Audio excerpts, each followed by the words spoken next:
Interview.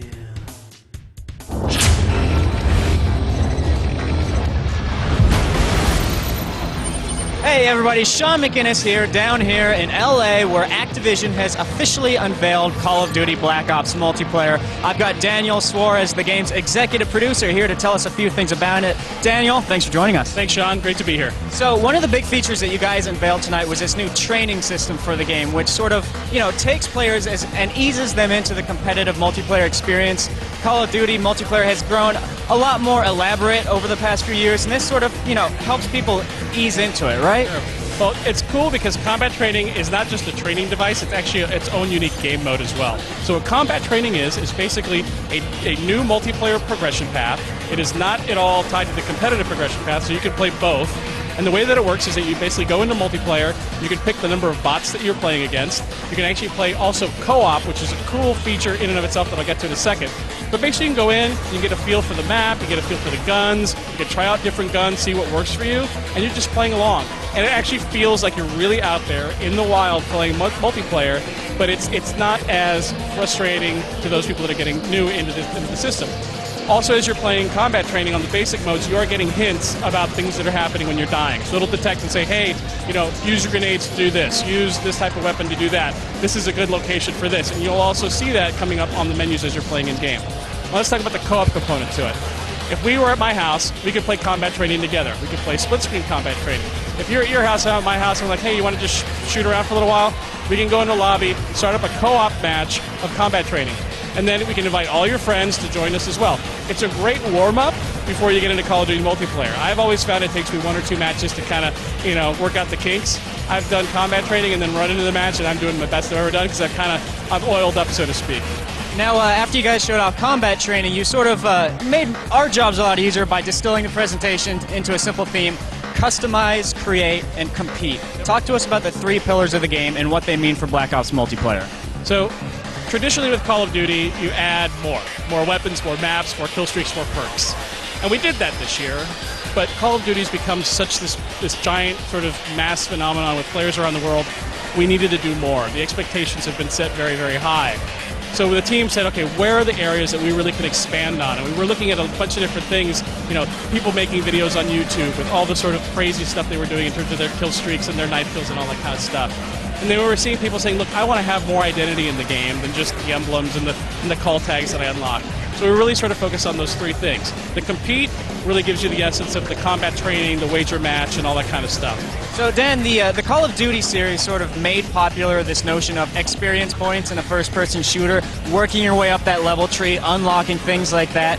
Now you guys are sort of taking it in a new direction this year by adding currency, this whole economy to the game. Explain to us what that system is all about and how the idea originated.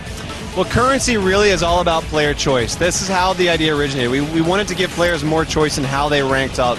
And it really is an extension of that kind of, I don't want to say it, but RPG experience. That's what experience was all about, XP was all about.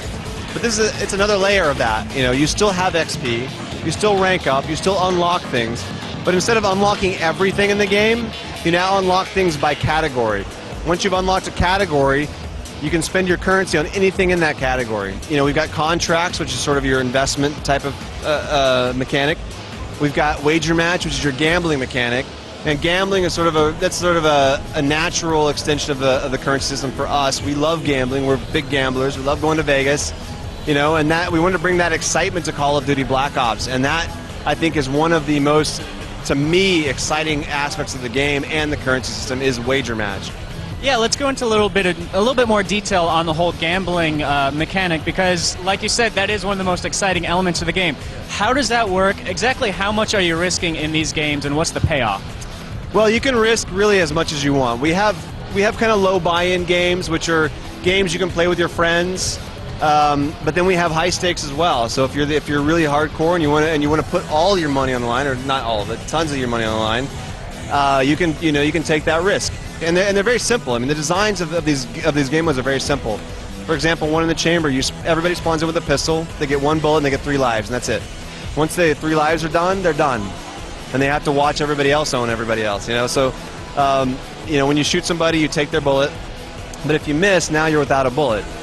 And it creates a lot of interesting dynamics and tactics. Some players will just melee so they can collect bullets, and then you get these really tense kind of one-on-one battles where you think the guy is done, but he actually has 4 bullets in his chamber. So it's stuff like that. It just creates a really interesting dynamic because because the rules are so simple, these game modes. That's the Cold War right there. Subterfuge, sneaking around, acting like a spy. Exactly, yeah. The customize really allows you to play with the emblem editor. Create your own emblem, make your own, create a class, make the game you want to play. So customization was a big thing for us. The emblem editor is one of my personal favorites because I sit around and make emblems all day long. Not really all day long, but but what I love about the emblem editor is that nobody has the same emblem. Everybody's emblem is unique because you've got up to 12 different layers that you can select. Within each layer is an icon. You can scale that icon, you can rotate it, you can change the color on it, you can set it to either outline mode or full fill-in mode. And so it just creates tons of opportunities for creativity for players. And then lastly, create, make your movies. And that was for us one of the new things that when we saw it, we're like, wow, this is going to open up a whole new avenue for people when they can actually make their own Call of Duty movies. So theater was part of our creation pillar. We wanted to give players the tools to create and kind of do things that were unexpected. We kind of design the game a certain way, and we give them tools, and once they get the tool, they do things that we had no idea that they're going to ever actually do with it. And the theater was one of those features where it's just like we want to give players the tools to make their own films, be their own filmmaker. We wanted to bring this kind of technology to the masses, so you don't have to have a capture card, you don't have to have any kind of editing software. It's all in game. Everybody has this feature. So for us, the theater is really a way to give players the tools to be creative. Any game that they play, it's recorded to our servers. They can go back, they can watch it. They can even watch it with their friends in the theater lobby. They can edit clips. We have transitions between clips. You can view any player's perspective from first person to third person. You can also go into free camera. So you can kind of tell, like, this is going to give the machinima community a ton of tools to work with. It's also going to give just the casual player a way to make their greatest hits reels or whatever they want to do. It's going to give the competitive community a way to observe and view the games they've played, to see how other players play in those matches, and they can learn from their mistakes. So I'm super excited about this feature. Cool. Now, obviously that sounds like a very cool feature. Another cool feature that's going to be of interest to PC players is that you guys recently announced mod support and dedicated servers. How did you guys arrive at that decision? How did we arrive at that decision? A very, very vocal community. We want dedicated servers. We want mod tools. There's a lead at Treyarch named Caesar, who is the advocate and the main guy who pushes everything for PC. And from day one, he was like, look, we need to do this. This is critically important for the PC community. And he has been really their advocate from day one. So that was one of the things, really, as we were developing Black Ops, we knew we were going to support it. All right, Daniel, thank you very much for your time. If you could just finish us off by letting the very few people left in the world who don't know when Black Ops is coming out, the game's release date. So Call of Duty Black Ops comes out November 9th. So we will see you guys on the battlefield. Thank you. There you guys have it. That's your look at Call of Duty Black Ops. Keep an eye out for more coverage.